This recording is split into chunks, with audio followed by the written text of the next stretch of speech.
Good morning. இன்னைக்கு வந்து கிருத்திகை, அதனால பூஜை சாமான்லாம் தேய்ச்சி மஞ்சள் குங்குமம் வச்சு வச்சிருக்கேன். இனிமேல் தான் சமையல் முடிச்சுட்டு ஸ்வீட் பண்ண போறேன். அப்புறம் தான் பூ போட்டு விளக்கேற்றி சாமி கும்பிடணும். எண்ணெயெல்லாம் ஊற்றி ரெடியாக வச்சிருக்கேன். பூஜை சாமான்லாம் தேய்ச்சாச்சு ஊற வச்சு. இன்னைக்கு என்ன ஸ்வீட் செய்யறதுன்னு பார்க்கலாம். சமையல் முடிஞ்சது. இன்னைக்கு வந்து ரொம்ப சிம்பிளானது தான். ரசம் கிருத்திகைக்கு இவ்வளோதான் இன்னைக்கு செய்ய முடிஞ்சது. பீன்ஸ் போட்டு பாசிப்பயிறு போட்டு கூட்டு மாதிரி பண்ணியிருக்கேன். அப்புறம் தக்காளி பச்சடி, தயிர் போட்டு தக்காளி பச்சடி செஞ்சுருக்கேன். என்ன செய்ய போறோம்னா, சரி பாயசம், சக்கரை பொங்கல், கேசரி எல்லாம் செஞ்சு போர் அடிச்சிருச்சு. சரி இன்னைக்கு முருகருக்கு டிஃப்ரெண்டா செய்யலாம் அப்படின்னு சொல்லிட்டு என்ன இருக்குன்னு பார்த்தா கேரட் 2 இருந்தது, பீட்ரூட் 2 இருந்தது. ரெண்டுத்தையும் நல்லா அலசிட்டு தோல் எடுத்துட்டு துருவி எடுத்து வச்சிருக்கேன். அப்புறம் இது வந்து முந்திரி பாதாம் இது ரெண்டுத்தையும் மிக்சியில போட்டு தாளிக்கிறதோட சும்மா அப்படியே ஒரு ஓட்டி வச்சிருக்கேன். நெய் எடுத்து வச்சிருக்கேன். 1 கப் பால், அதாவது கப்பு என்ன எடுக்கிறீங்களோ இந்த அளவுக்கு பால், இந்த அளவுக்கு சர்க்கரை. பால் கொஞ்சமா இருந்தா கூட பரவாயில்ல, பால் எடுத்து வச்சிருக்கேன். இதை வச்சுதான் நம்ம இன்னைக்கு கேரட் அண்ட் பீட்ரூட் அல்வா பண்ண போறோம். வாங்க பண்ணிடலாம். அடுப்புல நான்ஸ்டிக் பாத்திரம் வச்சுட்டு கொஞ்சமா நெய் போட்டுக்கலாம்.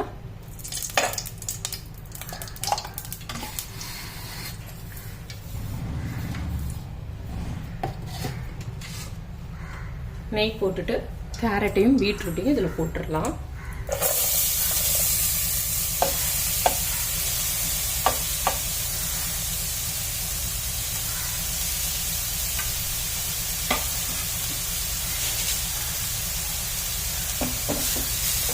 இதை நல்லா கலந்து விடலாம்.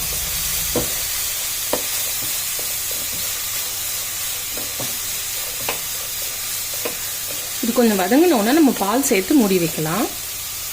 இதில் நீங்கள் கேரட் மட்டும் இருந்தால் கேரட் சேர்க்கலாம், பீட்ரூட் இருந்தால் பீட்ரூட் மட்டுமே சேர்க்கலாம். நான் ரெண்டுமே கேரட்டில் 2 பீட்ரூட்டில் 2 இருந்ததுனால ரெண்டுத்தையுமே துருவி எடுத்துக்கிட்டேன்.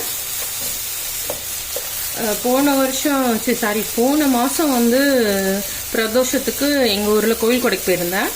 பிரதோஷத்துக்கு அங்கே உள்ள ராஜ்யபதி சிவன் கோயிலுக்கு போயிருந்தேன். போன கிருத்திகையும் ஊரில் தான் இருந்தோம். இந்த கிருத்திகை வீட்டில். ஆனால் ஏதாவது உனக்கு ரொம்ப மெமரியாக இருந்தால் போன வாரம் இந்நேரம், நேற்று இந்நேரம், போன வருஷம் இந்நேரம்னு ஒவ்வொரு விஷயமும் நினச்சிக்கிட்டே இருப்பேன். இப்போ நல்லா ஓரளவு வதங்கிடுச்சு. லைட்டாக சும்மா அந்த கலர் சேஞ்சாக எல்லாம் கலர்லாம் மிக்ஸ் ஆயிடுச்சு பார்த்தீங்களா. இப்போ இந்த டைமில் இதில் வந்து நம்ம பால் சேர்த்துக்கலாம்.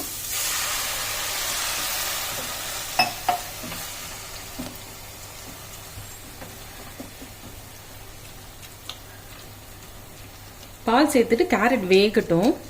வேக விட்டு நம்ம சக்கரை சேர்க்கணும் கொஞ்சம். அப்புறம் இந்த பாதாமும் முந்திரியும் அரைச்சி வச்சிருக்கோம் இல்லையா, இந்த பொடியை சேர்க்கணும்.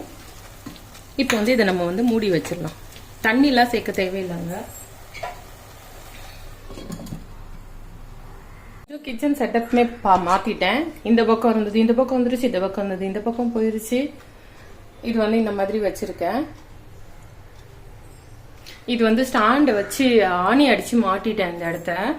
இந்த இடம் காலி ஆயிடுச்சு. அப்புறம் இங்க வந்து தட்டு ஸ்டாண்ட் இருந்தது. தட்டு ஸ்டாண்ட் எங்க போயிடுச்சுன்னா, கொஞ்சம் இங்க ஜன்னல்ல இருந்து வெளிச்சம் வரமாட்டேங்குது, காத்தும் ரொம்ப இல்லை. அதனால என்ன பண்ணிட்டேன், இந்த பக்கம் ஆணி அடிச்சு தட்டு ஸ்டாண்டு வந்து இங்க வச்சுட்டேன். இந்த இடத்துல அக்வா கார்டு பசங்களோட, இதுல வந்து பசங்களோட ஃபுட் இருக்கு. ஜார் வந்து இந்த இடத்துல இருக்கணும், தண்ணி பிடிக்க வசதியா. இது வந்து அப்பப்ப யூஸ் பண்ற கண்ணாடி டம்ளர், தயிர் ஊத்துற மண் பாத்திரம் எல்லாமே அப்படியே. இது பாருங்க, மாம்பழம் டெய்லி விலை எடுத்து வச்சு சாப்பிட வேண்டியதுதான், மொத்தமா பறிக்காம. அவ்வளவுதான். இதெல்லாமே அக்வா கார்டு வந்து இங்க போயிடுச்சு கார்னர்ல. அவ்வளவுதாங்க. ஓரளவு நேற்று கிளீன் பண்ணி எல்லாம் கொஞ்சம் எனக்கு அடிக்கடி சேஞ்ச் பண்ணுவேன், அது தெரியுமே உங்ககிட்ட தான் சொல்றேன். அடிக்கடி சேஞ்ச் பண்ணுவேன். இந்த பக்கம் வந்து இந்த ஜன்னலோட வெளிச்சம் வந்து இந்த பக்கம் வராம ரொம்ப இருட்டா இருந்தது. இப்ப வந்து இது இந்த பக்கம் போனோம்னா நல்லா வெளிச்சமா இதுவாயிருச்சு. வந்து நல்லா வெந்துருச்சு கேரட்டும் பீட்ரூட்டும். இப்போ இந்த டைம்ல இதை போட்டுக்கலாம். பசங்களுக்கு இப்பெல்லாம் முந்திரிலாம் ரொம்ப பிடிக்க மாட்டேங்குதுங்க, பொறுக்கி தனியா வச்சிடுறாங்க முந்திரி பாதாம்லாம் போட்டு. அதனால இப்பெல்லாம் ஸ்வீட் பண்ண என்ன பண்றது, இந்த மாதிரி போட்டுடுறது அவங்க சாப்பிட்ற மாதிரி விஷயத்துக்கு. ஃபர்ஸ்ட் வந்து பாத்திரம் வச்சோம். பாத்திரம் வச்சுட்டு நெய் ஊற்றணும். நெய் ஊற்றிட்டு கேரட்டும் பீட்ரூட்டும் துருவி வச்சிருந்ததை துருவி போட்டு கொஞ்சம் நேரம் மூடி வச்சோம். அது கொஞ்சம் கலர் எல்லாம் மிக்ஸ் ஆன உடனே பால் எடுத்து வச்சோம். 1 கப் பால் போட்டாச்சு. கொஞ்சம் பாலில் வந்து கேரட்டும் பீட்ரூட்டும் நல்லா வெந்த உடனே லைட்டாக ஒன்றும் அதிகமாக துருவி வச்சிருந்த முந்திரியும் பாதாமியும் இதில் போட்டாச்சு. இப்போ வந்து தண்ணி இல்லாமல் கொஞ்சம் நல்லா வத்தி வருது இல்லையா? இப்போ இந்த டைமில் சர்க்கரை எடுத்து வச்சிருக்கோம் இல்லையா? பால் இந்த அளவு தான் எடுத்தோம், அதே அளவு சர்க்கரை இது நல்லா இது பண்ணி விடலாம்.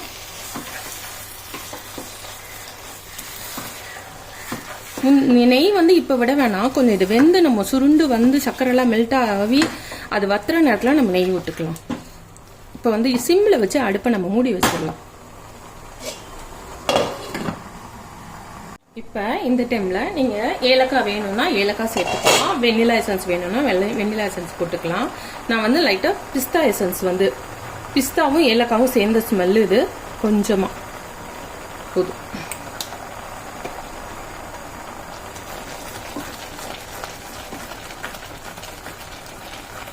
நல்லா வாசனையாக நல்லா இருக்கும். ஏன்னா பாதாம் போட்டிருக்கோம், முந்திரி போட்டிருக்கோம் இல்லையா? அந்த பிஸ்தா எசன்ஸோ ஏலக்காய் ஸ்மெல்லோ சேரும்போது ரொம்ப டேஸ்டியாக நல்லா இருக்கும். பசங்களுக்கு ஸ்மெல் ரொம்ப பிடிக்கும்.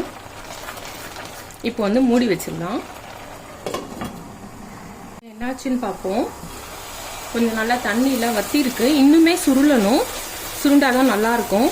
நீங்கள் இந்த டைமில் வேணும்னா கோவா விற்கும் இல்லையா? பிளைன் கோவா அது போட்டிங்கன்னா ரொம்ப டேஸ்ட்டாக நல்லா இருக்கும். கோவா வீட்லயே கூட பாலை இது பண்ணி திரிச்சு கூட நீங்க பண்ணலாம். இன்னுமே கொஞ்சம் இதுவாகட்டும், சிம்மில் வச்சிடலாம், மூடி வச்சிடலாம். இப்போ என்னாச்சு பார்ப்போம். நல்லா ஓரளவு நல்லாவே வச்சிருச்சு. இந்த டைம்ல அதாவது நீங்க 1 ஸ்பூன் நெய்யில் கூட இதை செய்யலாம். இன்னும் டேஸ்டா வேணும்னா நிறைய நெய் வேணும்னாலும் விடலாம். அவ்வளோதான். இந்த நெய்யை அப்படியே இழுத்துட்டு சுருண்டு இப்படி எடுத்து போட்டால் ஒரே இடமா வந்து விழும். அந்த மாதிரி நேரத்தில் நம்ம இறக்கிடலாம். சூப்பராக ரெடி ஆயாச்சு, நெய் சேர்த்தாச்சு. இப்போ அடுப்பை நிறுத்திட்டு ஆற வச்சு படைச்சிட்டு சாப்பிடலாம். இந்த அல்வாவை ட்ரே வச்சு இலை போட்டு அதில் போட்டு சாப்பிட்டோம்னா அவ்வளோ நல்லா இருக்கும், இலை வாசனையோட.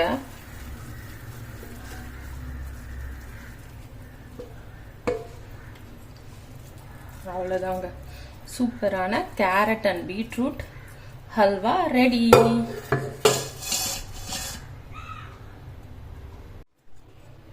இன்னைக்கு எங்க வீட்டில் Krithigai special carrot and beetroot halwa தான். வாங்க படைச்சிட்டு சாப்பிடலாம். இந்த வீடியோ பிடிச்சிருந்தா லைக் பண்ணுங்க, ஷேர் பண்ணுங்க, கமெண்ட் பண்ணுங்க, சப்ஸ்கிரைப் பண்ணுங்க. அடுத்த வீடியோவில் பார்க்கலாம். பாய்.